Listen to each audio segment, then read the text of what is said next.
I flunked out of pharmacy school. I flunked out with a 1.8 GPA, okay?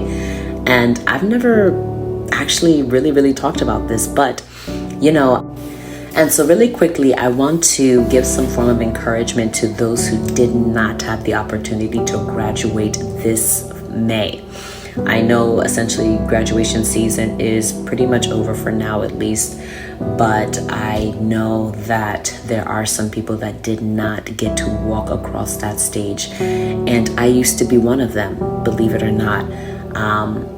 I flunked out of pharmacy school. I flunked out with a 1.8 GPA, okay? And I've never actually really talked about this, but I did not graduate with the class that I originally started with, and I had to come back and start afresh with a whole new class, and actually watching and seeing my other classmates that I started with go ahead of me, graduate ahead of me. And so you can imagine how that must have made me feel in that moment. But I knew that no matter what, I had to just keep going. Like, it was definitely a very shameful and reproachful period in my life where, like, wow, I'm watching this play out in real time, that I will not be graduating with the class I started with. And even having to start with the new class and make quote unquote new friends, it was still a level of shame there, a level of insecurity there, a level of hurt, sadness, depression, whatever you name it, it was there. But God truly held me. God truly kept me together, and I was able to graduate, with the new class, yes.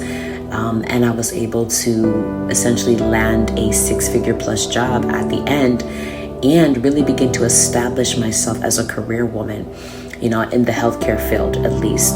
And so I'm saying all this to say, right? Because I don't want to make this video too long per usual, but I'm saying all this so that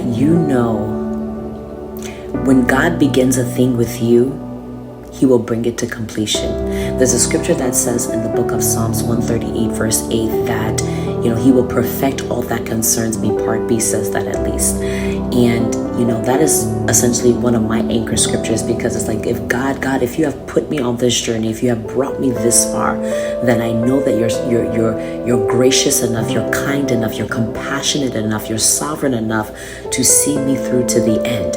And indeed, God saw me through to the end, allowing me to walk across the stage to obtain my